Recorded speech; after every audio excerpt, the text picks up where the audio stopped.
in an indoor. I could stay in here and hit balls all day. It's crazy. Me too.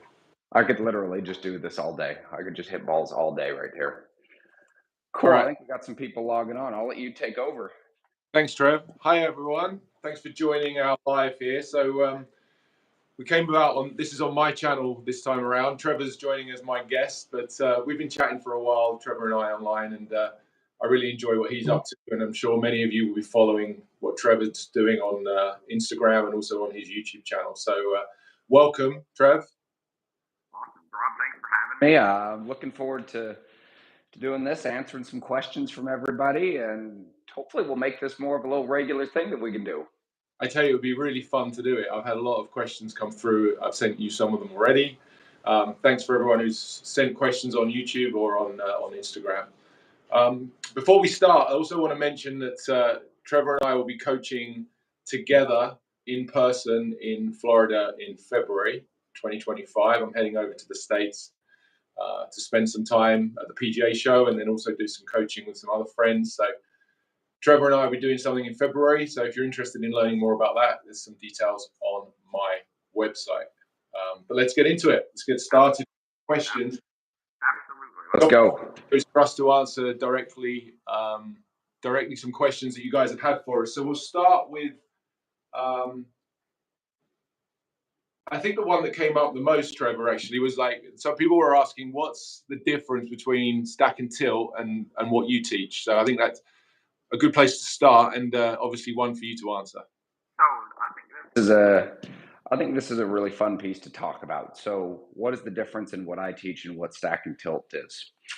So if I list out kind of I've got three main mentors, I would say, that I have. So Andy Plummer, who's created stack and tilt, him and Mike Bennett. So Andy's one of my mentors, one of your buddies as well. You know, Andres Cali. So I've spent a lot of time with Andres, who's also spent time with Andy, and another coach that I talked to over in the UK, probably not too far from you, is Hugh Marr. Yeah. Now, when I look at my background and what it is, I would call myself, what I used to be is a two-dimensional teacher back in the day. And what I mean is I cared more about, could I make a golf swing look really, really pretty for an Instagram post versus actually making a player better at golf, in all complete honesty. And this was probably as little as 5 years ago. The coaches that I talk to, and I think I would really highly recommend anybody that's on this call, is if you're looking at getting better at golf and you're looking for a coach, make sure that you have a coach that is going to design changes for you that are going to be, number one, making the ball better, and number two, making contact better.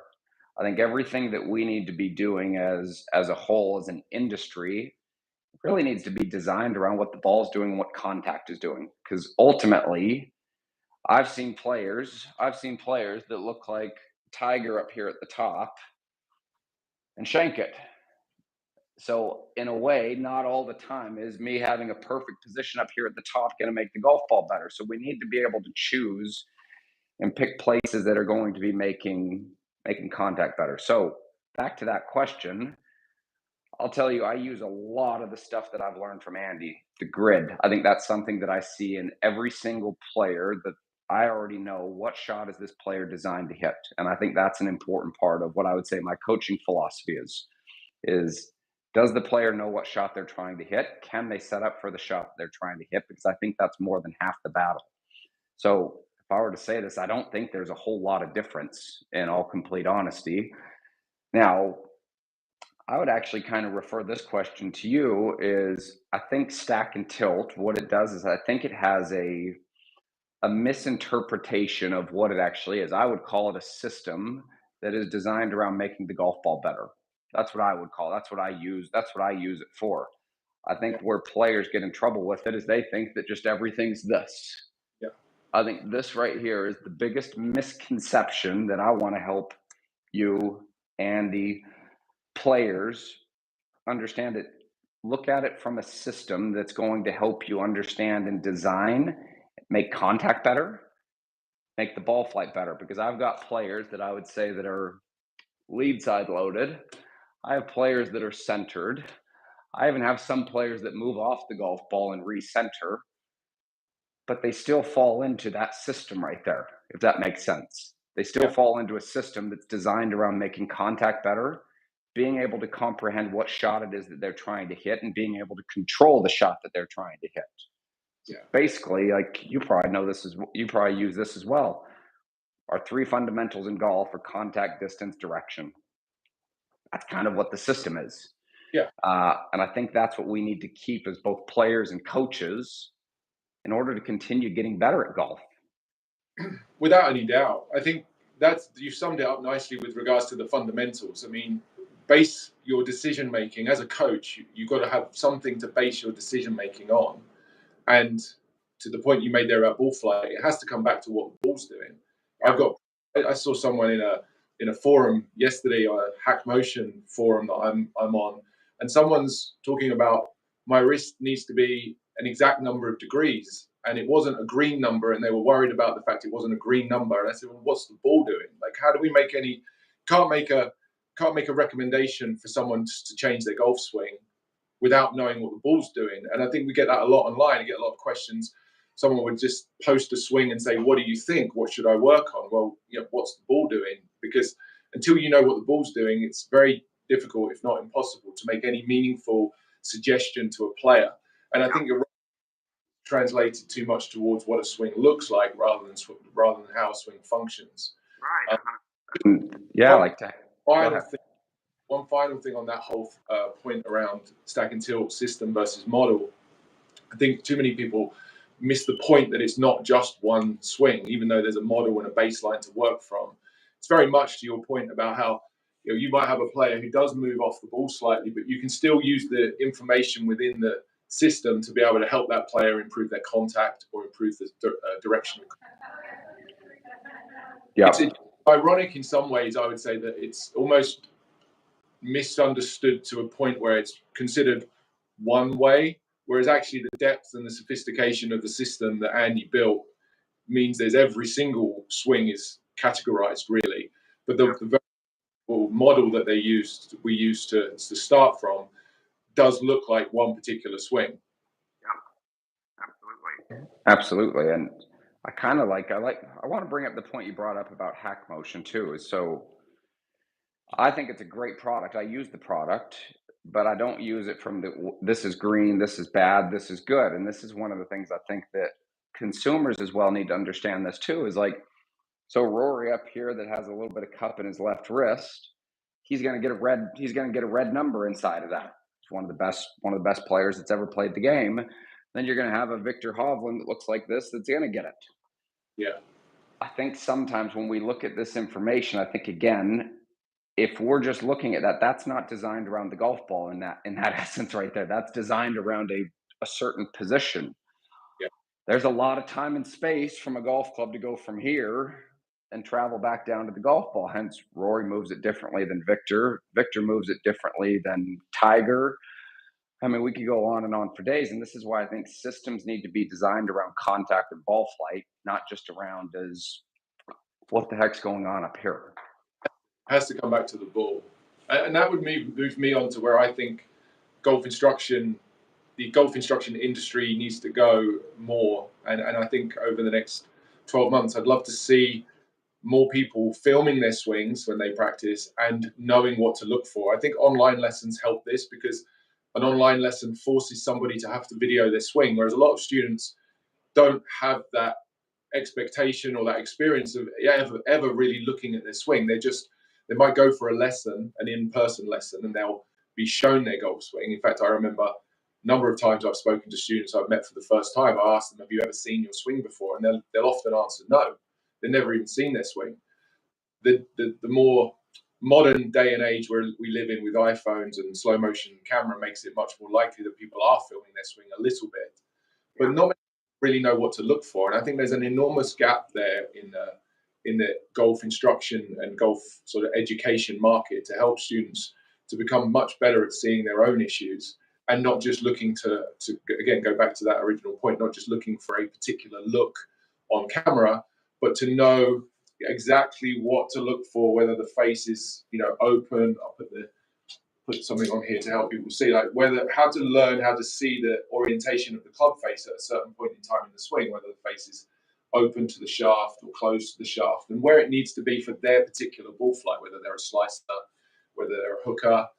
Those are the things that I think become valuable, because if you know what you're supposed to look for at a certain point in time in the swing, you can go away and actually have a very meaningful practice session where you maybe only hit 20 balls, but you film them and you check, as opposed to the old, I think, model of practice, just smashing balls and hoping that things get better. That was me. That was me. I'd hit balls for 6, 7 hours a day, and I had no idea what I was doing or why I was trying to do it. I just got good at it. I was saying the same yesterday, actually. I used to practice a lot. I wish I'd known what I know now when I used to practice for 6, 7 hours a day. I probably would have been a lot better than I am. Let's take more questions, because we're probably going to run out of time before we've answered one. Someone's asked a question. Do you use the training aid, the divot board? Have you come across that, Trevor? Yeah, I've seen it before. Yeah. Someone asked the question about this. I actually get this question quite a lot about this training aid, because it sits like half an inch or so above the ground. Yeah. One of the questions I got posted was, when you're practicing with a device like that sits just above the ground, do you need to choke down on the golf club the sort of same amount to make this valuable? Okay. I'm going to let you dive into that one. Sure. I mean, my answer to that question is always immediately no. You don't play golf on a perfectly flat surface the whole time. So the fact that it sits half an inch above the flat mat doesn't really matter, in my opinion. You need to learn low point control. Yep. Having said that, I do know that Divot Board have just built or created a product whereby their training mat will sit perfectly flush inside a driving range mat. So I know that exists. But no, the short answer to that question would be, I don't think you need to choke down the same amount. And the fact that this sits slightly above the ground, you should be able to control that contact point on the mat there. Yeah. Whether that thing is an inch above the ground, or 2 inches above the ground, or 2 inches below the ground. Yeah. That's what I would say to that one. Yeah, I mean, I think one of the good things with that right there is you kind of get the ability to see almost 3 dimensions of low point. You get to see the out and the in. You get to see the forward and the back. And then obviously we know if we've gone up or down. If we didn't move that, you're not going to see any white on that. So there's not going to be any down if we miss it. So in a way, we kind of get the ability to check all 3 dimensions of low point, which I'd highly recommend if you're on this call and you don't understand what that means. We do need to understand that low point is a 3-dimensional piece. It's not a 1-dimensional piece. Yeah, I do. I would say that's the subject of low point. I could spend probably a week talking about, far longer than we have on this call. But a question that leads on to is, what's the most underrated piece of advice in golf? Someone asked that question. What would you say as your, I don't know, the thing, maybe another way the way I thought about that question was, what do I spend the most time trying to communicate to people? And the lesson that comes up the most frequently, I thought that might be a good way to answer that question. The most valuable piece of advice you could give. So I think you've already started to hit on it. If I were to tell you my most valuable piece of advice, hands down, bar none, 101, it is setup. Hands down. I will say 90+% of my golf lessons are setup oriented. And I would even one up it, and I would say that it's what you already started to do right here. I think you and I are on the same boat. Is we've got these alignment tools that we can put on the face so that we can actually start to see face to path relationships. And so for me, I think that's probably the most valuable piece that I would say that I use right in there, is understanding that the ball position back, when I move the ball position back, the club's path is going to be moving more right. And so now inside of that, I have the ability to form a face to path relationship. I think I see far too much of this or far too much of matching those two pieces up right there, which is why I think we see, might even be one of the other questions, is the screwdriver. Why do people do this? Well, it's probably because at some point in time, if we use the shaft right there in the face gets open to the shaft. I can't just continue to move this golf club around the arc. I've got to do something here to square it back up. By far and large, the number one piece that I would say in every online lesson I do, and almost every in-person lesson, I'm coaching some form of setup. Yeah, I think that's a good point. I think that's a lovely visual you use there with the shaft and the rod on the face to show the face to path relationship. Yeah. So often, what I wouldn't call it simple necessarily, but the basic pictures like that and just creating face to path relationships that people can set up with. That's why I love teaching with the grid. I think this is such an amazing concept that Stack and Tilt and Andy came up with, and how to be able to build different shots into that diagram and helps players set up in a way that they can predict what's going to happen, predict the shot before it even happens. That's something that I learned a lot in my time with Stack and Tilt, is the idea of creating that shot, building that shot in at setup. Whatever shot you want to hit. If you want to hit a fade, go ahead. If you want to hit a draw, whatever shot you want to hit, you can build it in at setup, and then by understanding how that face to path relationship works, try to transport that geometry, if you like, around the swing. And that was, I never thought golf, I used to think of golf like that as a player. I used to think it was just, the more I just had to practice a lot, and just, it was very timing dependent. And it was just, if you were on, you were on. And if you were off, then tough, come back and try another day. And I don't practice anything like it, but I certainly don't play as much as I'd like to or used to. But I'm probably, I wouldn't say better necessarily, but I'm probably as good, or at least as reliable with my ball flight as I've ever been for someone who play or practice very much. I think that's a testament to knowing enough about how to set up and how to swing that you can still make this work despite not practicing a great deal. There's so much to be said for having an expectation of what's going to happen before it happens. And I would tell everybody out here, I think this is where a lot of us really get in trouble, is we're trying to make swing changes, moving the club in different places three-dimensionally around us, but we have no expectation of what the ball's supposed to do. So how are we ever going to know if we did something right or did something wrong if we don't know what the ball was supposed to do before we started? Back to my key point, I'd say, which is setup is the most important piece that I would say I teach on a daily basis. Even that statement there is so, people get way past that far too quickly. Right? What am I actually trying to do? My outcome is it correct because it landed near the flag, or is it correct because it started in the right spot and had the right amount of curve, or it curved in the direction that I was setting up for it to curve? And I think, again, just having that expectation, as you say, is key.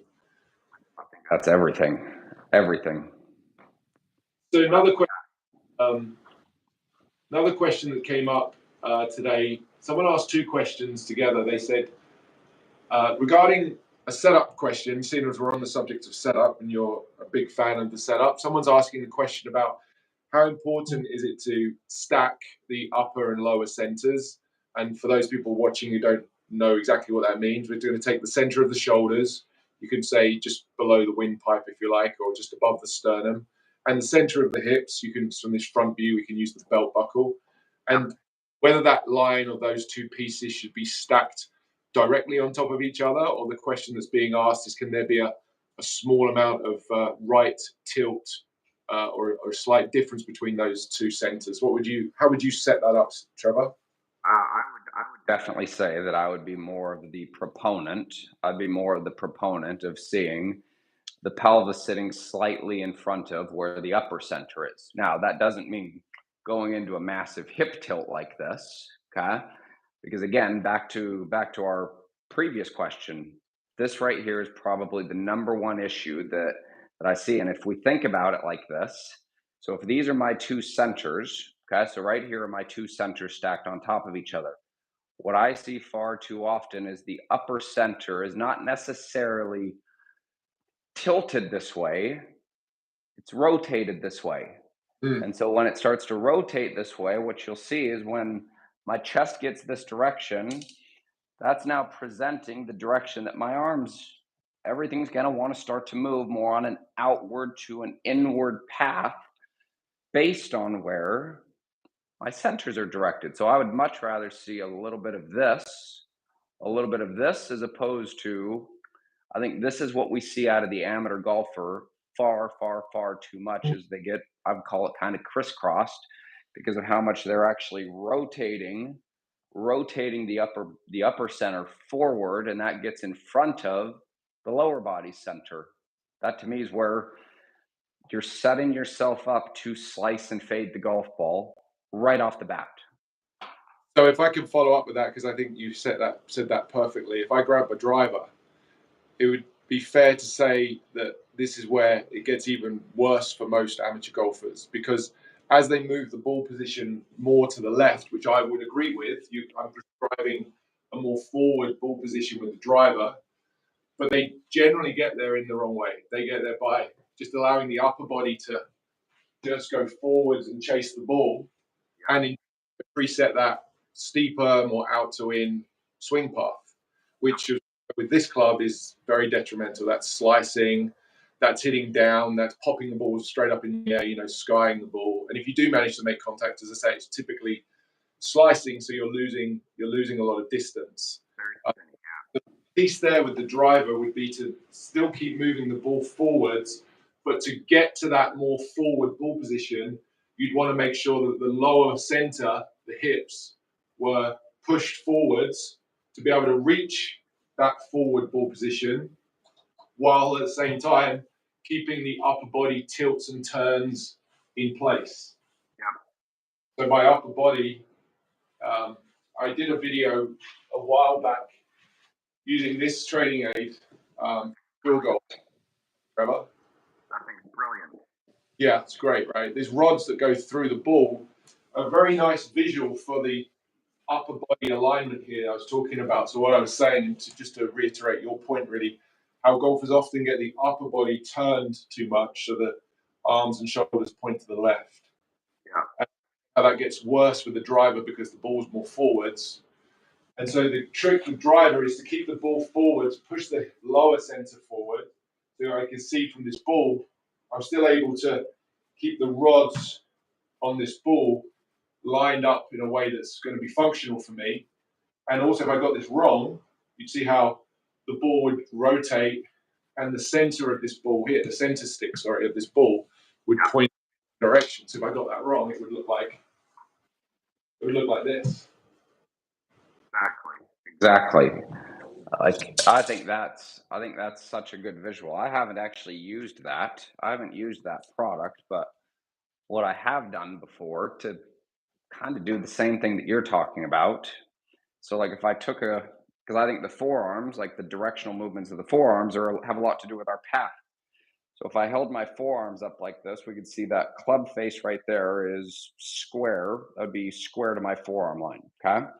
If I start to open up, you can see how the path would be open now to my face. And if I went the other direction, like what you just did, that would be the face closed to the path right there. Okay. And so that's same sort of thing, designing more of this versus rotating the upper center forward. So you can see how the face would be open to my forearm line, where there the face would be closed to my forearm line.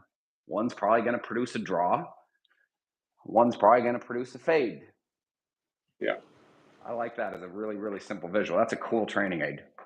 Yeah, it's nice. It helps people to see their arm alignment, which often they look down and don't always give that the sufficient attention that it needs. So going back to your point about building in the shot at setup and the expectation, there's a huge difference in what I'm going to expect if I set up with my driver or any club with my right arm this high and my right shoulder this far forward protracted. Yeah. Versus a different upper body alignment with the more right tilt, right shoulder back, and the right arm lower. Absolutely. So yeah. Someone asked, what's the go-to iPhone app to record swings? What do you use, Trevor? To record swings? I just use the slow motion camera on the actual iPhone at 240. It just set it at 240 frames per second. And then you can download that. You can download that into either Skillist, OnForm, whatever. Those would be the two main, I would say, those would be the two main apps that I would use for analyzing motion. I think Skillist is great. I use all that for my online lessons and everything. I even use it for my in-person lessons now, but I know OnForm's also another good one. Yeah, I use OnForm for the in-person stuff, which I think works really nicely. But to your point, I think you can also Skillist. You can record in Skillist as well and still analyze, right? You can still do the analysis on that. Yeah, you can still do all the analysis stuff in there. You can draw all the lines and everything. I like the layout of what Skillist does from a lesson standpoint, but that's what I use it for more so though is for lessons. I think for analyzing, I think OnForm's a great tool.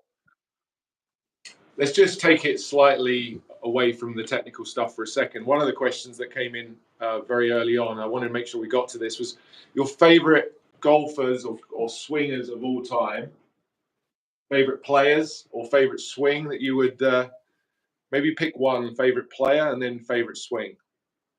Man, if I go, I mean, it's hard. Like if I look at, I'm playing golf. I was part of the 1997 generation.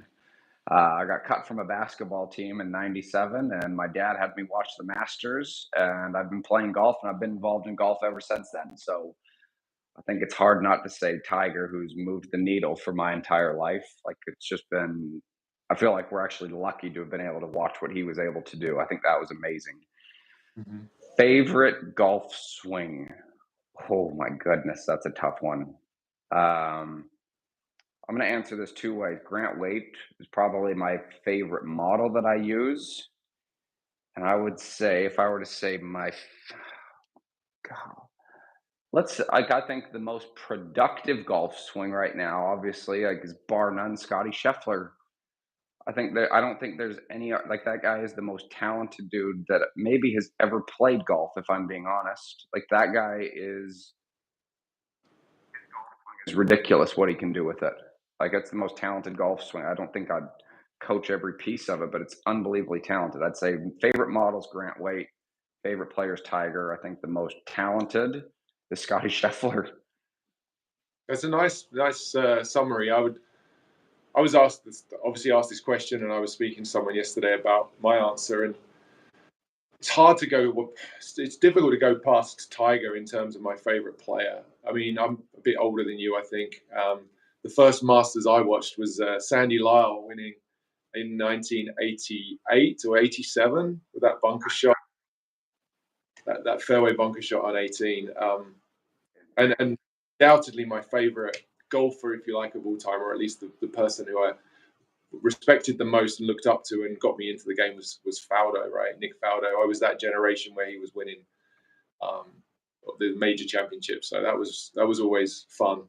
I remember staying up and watching him win the first playoff against Scott Hoke, and it was past midnight in the UK. So I was like being allowed to stay up and watch this. That was always fun. So Faldo as a sort of hero to look up to from a playing point of view. Tiger for what he did to the game, certainly. And my current favorite swing to just watch on repeat is Rory. I just think Rory in full flow is a real joy to watch. I love watching his driver swing. I think it's as good as anybody's, and just watching him in full flow is also very nice. So I'll pick those as my kind of people. And I'll add in, I use Grant's swing a lot. I think Grant Waite's blue shirt swing does the rounds, and it's a good stack and tilt model. And I like Tommy Fleetwood as well for the arms straight. Yeah, I think that's a good one too. That is a fun golf swing to look at. Radius management. Yeah. I had a question from somebody about a feeling that you can use. It says try to revert a shut face at the top. So try to revert a shut face. I think that means how to have a less shut face at the top. How would you? What things would you talk about there if you wanted to have the club face less shut at the top of the swing? So I think that I think the first part of that is we'd need to understand how the player's holding the golf club because I think it's going to be completely different. I think it's going to be completely different based on how somebody's holding the club. Like I've seen players that shut the face inside of a weaker grip model that really flex it this way, flex it and supinate it this direction. Okay. I think that's one of the ways. Like obviously, if we get a grip that's incredibly strong right there, I think it's a lot easier to close the club face. Um, Truthfully, like if I started with that, number one, I'd say, is it affecting the ball flight? Is it affecting the ball flight? Because there are a lot of good ball strikers that do have the face that's a little bit more closed than what we want from a stock perspective. So I'd say, is it affecting the ball flight firstly? If it's affecting the ball flight, then I'd start with the grip. That'd be my least invasive way of making it better, I would say. And also starting and saying, all right, where is the face in relation to the shaft? Because I know a lot of slicers right here. This is their go-to. Their go-to is this. And we might see the face is shut up here, and then they go, we end up opening it. So I would start again. I'd probably start at setup, and I would start with the grip before I'd start to go into managing kind of the internal movements of the shoulder and the pronation, supination of the forearms. That'd be where I would start. I'll just add on that from let's assume that the ball is going left, the closed face is an issue. Yep. I think the player could learn again to see how open or closed it is at a point in time in the swing. So at P2 where the shaft's parallel to the ground, there'd be a range here where I'd want the club face to be that I think we'd be looking for if we're trying to change the ball flight. So for example, if the ball's going too far to the left, golfer has the club face too closed at delivery. That's the what we can take from that. Yep. We learn to move this face and rotate the shaft throughout the swing into a place where it's less closed. So this is where you fall into a particular look. This look or this current positioning of the club face at P2, and even as you come down to P6, there'll be discussion around how this face should be slightly down towards the ground in a neutral swing or a model swing. But you could have a player who has the face like neutral, and they still lose the ball to the left. They're losing at a different point in time in the swing. Yeah. So I'd be looking for ways to train someone to see. Where's my club gone there? I'll see it in my phone. Oh, there it is. I'd be looking to teach players how to see what they need to see and then associate that to the feel. You talked about some flexion and extension of the wrist. That's a place to start. In fact, the first thing I would tell someone to do if they wanted the face less closed at the top would be to go for that feel of, you described that Rory McIlroy lead wrist at the top. Like, let's put some extension in there as we start down. Now, I generally prescribe that to the masses, and this is where individual golf instruction becomes so important, because the answer is specific to the player. And not only is the answer specific to the player, depending on what their ball's doing, the feel is going to be specific to the player because it's very subjective. So you put them into a place they need to be, and then, in my experience, the player tells you what that feels like so they can repeat it, and then they can memorize it and learn it. You can't tell somebody what it's going to feel like in transition, because that feeling is very subjective. Yeah, that is. It's a lot of times, like you said, to your point, is that feeling in transition is probably a reaction to what's happening up here. Yeah. Like if I have the face like this, there's not very many people that are going to drop it down the plane like that. No. And then turn it into, what do we call it? The screwdriver? Turn it into the screwdriver as a squaring mechanism. So I think that's where, when it tends to get too open, then this is where we see that kind of this over steep out in as kind of the squaring mechanism. And so, yeah, I think that's a good way of saying it, though, is that's why I think it's important to have a relationship. What's square? Because the club has to be square to something it's set up. What's square? What's open? What's closed? What represents the path and what represents the starting direction? How do we build a shot inside of it? And then how do we transport it? Just checking in on some questions that are coming in as we go. So, launch with the driver. Someone's asking about adapting their swing to more of a stack of tilt, pattern. I noticed the launch angle with the driver to be quite low. What advice do you have for hitting up on the driver? Quite a common question, actually. It's a good one to tackle. I think. Again? Fire away at that one. Sure. Yeah. I mean, I would say that with the driver, I mentioned this a little bit already with the setup with the driver, making sure the lower body and the pelvis is far enough forwards to be able to organize the tilts correctly and the body correctly at setup. I would say with the driver, the reason most people get the driver wrong is they don't have the sufficient amount of lower body weight forward and lower body slide, pelvis slide to create the side bend that really helps you to launch the ball high with the driver.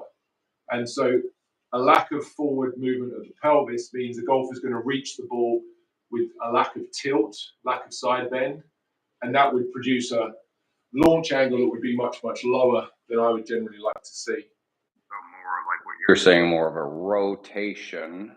rotation versus having weight forward that moves us more into an extended position. Is that what you mean? Yes. So the practice that I would generally give for that would be, I would usually hold something to the side of a golfer's head, just hold a shaft or a stick to that left ear, and get them to practice making the follow-through move, training the lower body to go forwards without the head following. Yeah. If the head follows, that's that down and across movement that you just described. Yeah. The head back, it tends to be, you get that launch where it needs to be. So I can hit driver with my weight forward and still launch it pretty high. Try and get the launch angle on that. Didn't have all the right numbers up there, but that's the feel I would have, would be moving the lower forwards, keeping the head centered. That higher launch comes from the side bend that the more of the tilt that we're putting in there. And the thing with the driver is it has to happen more than it does with an iron. Yep. And it's faster because the swing happens in a smaller amount of time. The swing's quicker. Yeah, so more of the move, excuse me, you've got to do more of the movement and you've got to do it faster. And it's generally the case that most people are deficient in that movement anyway in their shorter clubs. So they already don't have enough. And then secondly, they don't do it fast enough. So that would be the bit that I would do to train better launch with the driver, keep the head stable and move the lower body forwards like this. Yeah. I love that. I love that. It's like, so like when I look at, so a lot of, let's say almost beginning golfers that I've recently taught, this is kind of, it's not a fundamental, but it's a piece I would say that I teach a lot so that players can learn how to actually move the body the right way. And so what I do is I'll take 3 alignment sticks. I'll put one kind of on the outside of the foot. If I had belt loops on, I would be placing one in my belt loop, okay, and my belt loop's on my pelvis. And I'd hold another one right here on my shoulder line. My goal is to get the pelvis to that line at a 90. And from here, I want to see that the chest is at the same spot, but it's further behind. It's further behind where my hips are. And I think really getting players, because what we see a lot of as coaches is we see a lot of this. I see a ton of this, especially out of beginners. I just see the upper body goes too far in front. And so I like taking this and saying, all right, match this line on the pelvis up with this line on the outside of the foot. Make sure that the chest isn't in front of where the hips are, so that we have the hips more in front of the chest and the chest is more in front of the head. And just learning this basic foundational movement of pressure forward as well as getting everything out towards the target. I think it's a very simple foundational way of doing that. It's interesting that you bring that up, actually, because one of the next questions is, what's the best or favorite drill you both recommend to help to get the weight forward in the golf swing? Well, that 90, I would that drill that you just described there, one that Stack and Tilt label as like a 90-90-90 drill. And it's that checkpoint in the follow through where you're 90 degrees, the rotation of approximately, just to give nice clean numbers, you're turned around 90 with your shoulders, around 90 with your hips, arms straight in the follow through. whether you're doing that with iron or the driver, it works for all the clubs. That's a nice drill to have these checkpoints in place where, as you say, your pelvis is further forward than your thorax, and that weight's on the front foot. So having the destination of where to stop, knowing exactly where you're trying to get to, means you can hit balls and you can actually check to see if you made it to that destination. The analogy, if you like, of the finish being like entering a GPS into your satellite navigation and you're about to go for a drive. You need to know where you're going. Otherwise, you don't know if you arrived, right? You don't know if you got there. You don't know if you made it. You don't know if you got lost. So I would answer that question from Tom about Tom's asked, what's the best or favorite drill you'd recommend to help the weight forward? For me, it would know where to finish, have a very clear understanding of where to finish and what that feels like, and then practice it both without and with the ball, and analyze and rate yourself on how you did in terms of getting to that destination. And it's incredibly eye-opening to me how many students really struggle to finish in a designated spot. They just don't have the control necessary to be able to stop the club and stop themselves without the forces in the club pulling them into a completely different place. It ultimately ends up then coming back to like what you're describing. There's the sequence of it too. I think it's the foundation. Like nobody wants to have a chicken wing. We'll just call it that. And so you can see when I get the pressure in the pelvis forward, like if I had this club right here in my stomach, I get the pressure forward. The extension is the foundation for my arms being straight. Because if I go, it doesn't work very well. Yeah. One of the ways that I'll teach it too is just say, all right, how would you be able to keep the arms straight right there if you threw that into your stomach? To Rob's point, I'm with you. I think that is a highly taught area that I usually start there before I go into designing things in the backswing. Because we get a lot of stuff for free a lot of times by working on that piece. Yeah, I think the value of the finish is extremely under discussed, really, and just in general. I think the finish is just once the ball's left the club face, many people think, well, that's the end of it, and what I do after that doesn't have much of an effect. But I would, strongly disagree. I think you can have a significant impact on impact and what happens before impact by having a very specific stopping position, which would bring me on to my favorite drill, if you like, of the hit hard, stop quick kind of exercise. I love that, practicing hit hard, stop quick and 90-90-90. They kind of live together. But I know how much you like that one.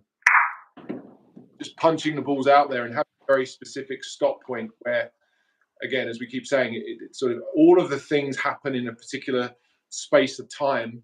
And if you're able to get everything done and stop in a particular space and time, that entire motion is going to be more consistent, more repeatable, as opposed to just letting this club and letting the ball go wherever. I think most golfers watching this, most golfers in general, would do so well if they just learned to control their follow through and had an idea of where to stop, a clear idea of where to stop, and practice just finishing correctly. They get a lot of things for free through that impact interval.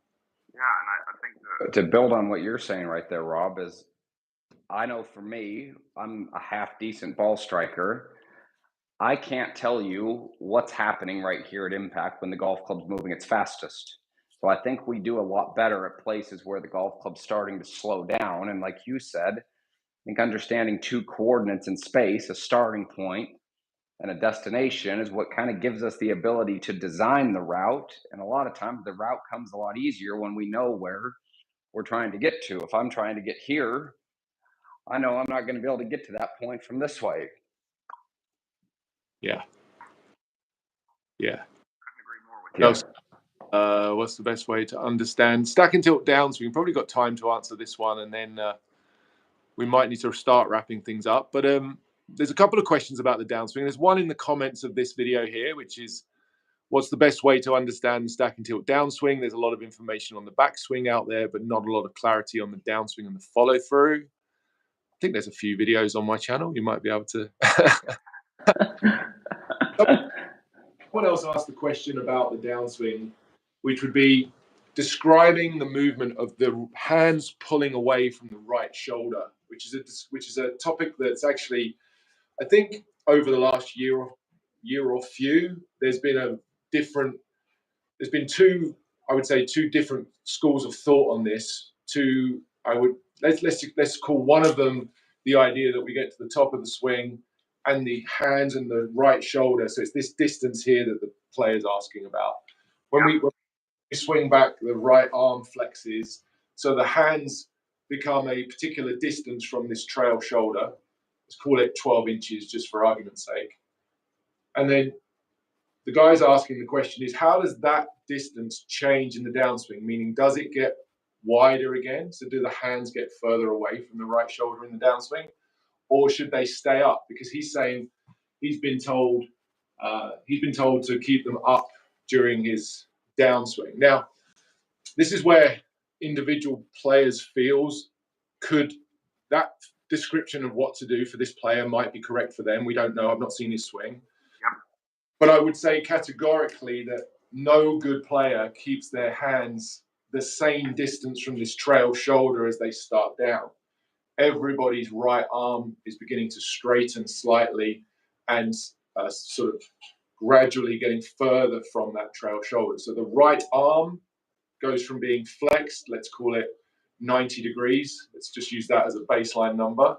As it's down P4 to P5 to P6, that right arm is not bent 90 degrees anymore. It's wider angle than that. So depending on the player's pattern and depending on what they need, I would teach some players to keep their body very sort of close and just drop the arms and really exaggerate and speed up the arms. I'd say that's quite a common lesson. But there could be players who throw all of this away far too quickly and need some help keeping the levers loaded for longer. So the specific description of what you give someone would be based on their particular problem and their particular pattern. But if, in answer to the guy's question, the hands are moving down from the top of the backswing, the right arm is straightening, and the hands are getting further away from the trail shoulder. Yeah, I think I couldn't agree more with that. It's like I don't, if my arms stay up forever, I'm not going to get down to where the golf ball is, and I feel like I think you're going to lose. You're going to lose out on one of your largest speed levers that you have and one of your largest power accumulators, like you just said, which would be the bending and the straightening of the trail arm right there. I mean, again, like you said, it's a lever that has the ability to create quite a bit of speed versus me just going and doing that. I think it's an area of the swing that's maybe misunderstood a little bit. It's been maybe poorly represented, keeping the left arm completely pinned to the body and turning. Even if that was a power source in the early backswing and early downswing, and by that I mean you get some additional load of the arm against the body, that has to come off the body at some point, right? If that stays the arm that's pinned to the body forever, there's zero speed. You're not going to hit the ball very far. That was my pattern right there. I was this. Like literally, probably less than 3 or 4 years ago, I looked like this coming into impact. I could hit it really high. I could hit 2 irons really high, but I hit a lot of thin shots too. Okay. All right, man. What have I got? I think we've got through all the questions that have been asked on here. Launch angle with the driver. Someone was asking about our day in Florida, half practice day. So yeah, we're going to do the full day is going to be available. There'll be an AM session and a PM session. So we'll be offering half day morning practice up to 4 students, and then same in the afternoon. There'll be maximum of 4 students.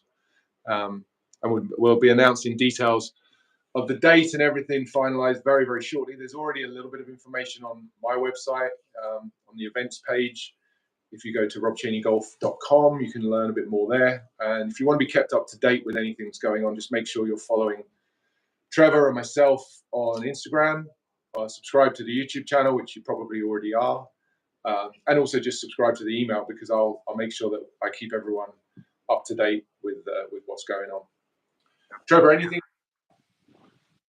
I think I'll tell you that I'm looking forward to having you down here in Florida and getting some players out here that we can kind of work with, and I think it's going to be fun tag teaming it with you. So I think we've got a lot of really neat information that we can share with people. Hopefully, educating people on contact and ball flight related changes. I think those are our most important pieces right there, and ultimately, I think that's what allows us to become better players, which ultimately, I hope that's everybody's goal right there. I think we should make sure we do at least one more of these before then. I'd thoroughly enjoy that. So I'm looking forward to our next one. So we'll do this again sooner than later. Yeah, we should. Mid-January, I think, kind of just before I head over to the States, because I'll be there for a couple of weeks, all in all, doing some teaching in and around Orlando and then South Florida with you and some other. I'm working there with Jess Frank, who's a good friend of mine, and another YouTuber, Steve Saraki, catching up with all my American friends. So I'll be there from mid-Jan. We should do this either just as I arrive or just before I get there, I think. We'll definitely plan on that. We'll give everybody a little bit more notice next time of when our next YouTube live is going to be, and yeah, I'm looking forward to it. One more thing before we go. You got 5 minutes. You got a couple of seconds. I got a couple of late. Someone in the chat's already got. Oh, I've got a lesson booked with me on the 26th of January. So then, Mike, good to hear from you. One question. Curious, the best shallowing feel you've taught your students. That's always a popular subject. Shallowing the shaft.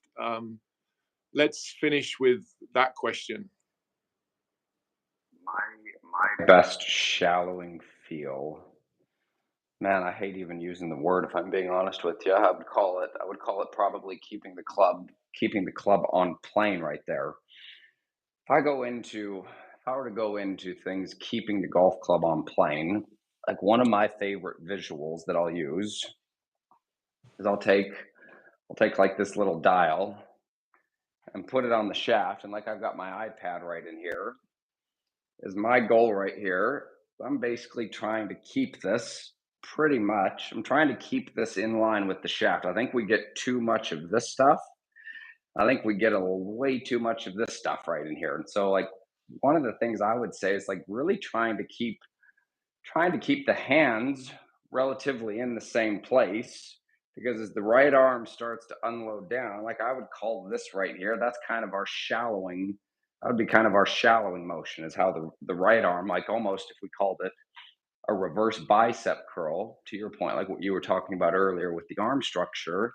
So I think more of this reverse bicep curl to get the golf club to work down, barring we have pressure forward. I think that's our easiest way to do it versus going up here and trying to helicopter it. Yeah, I'd say I got two.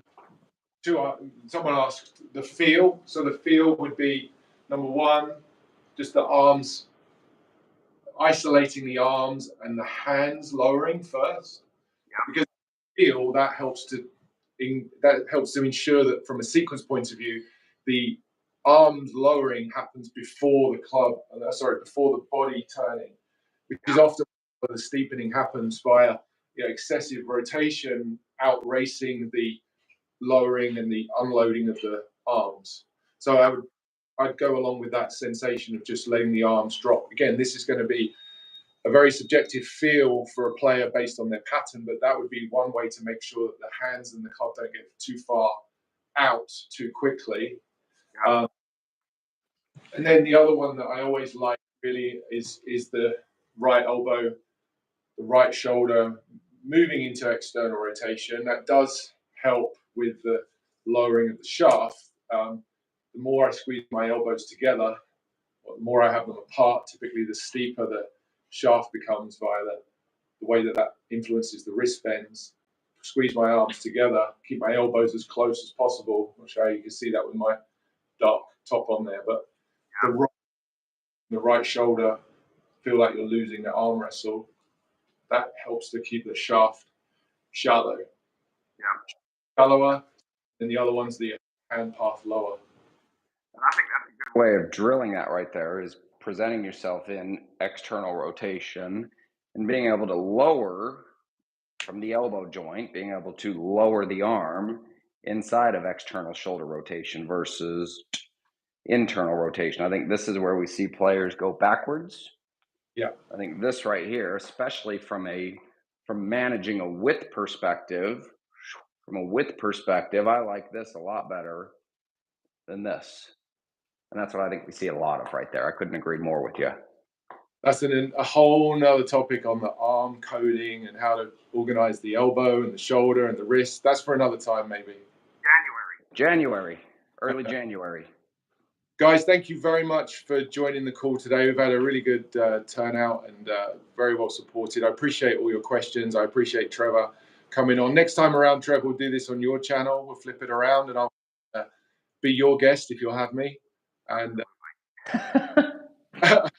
we'll set this up for mid-January. Sounds like a plan, Rob. Thanks for having me. I hope everybody on the call, happy holiday season to you. Appreciate all your support. Thanks again for having me, Rob. Yeah, thanks, guys. Same from me. Have a great Christmas and keep enjoying the videos, and we'll see you on the other side. Thanks. Right. See ya. See ya.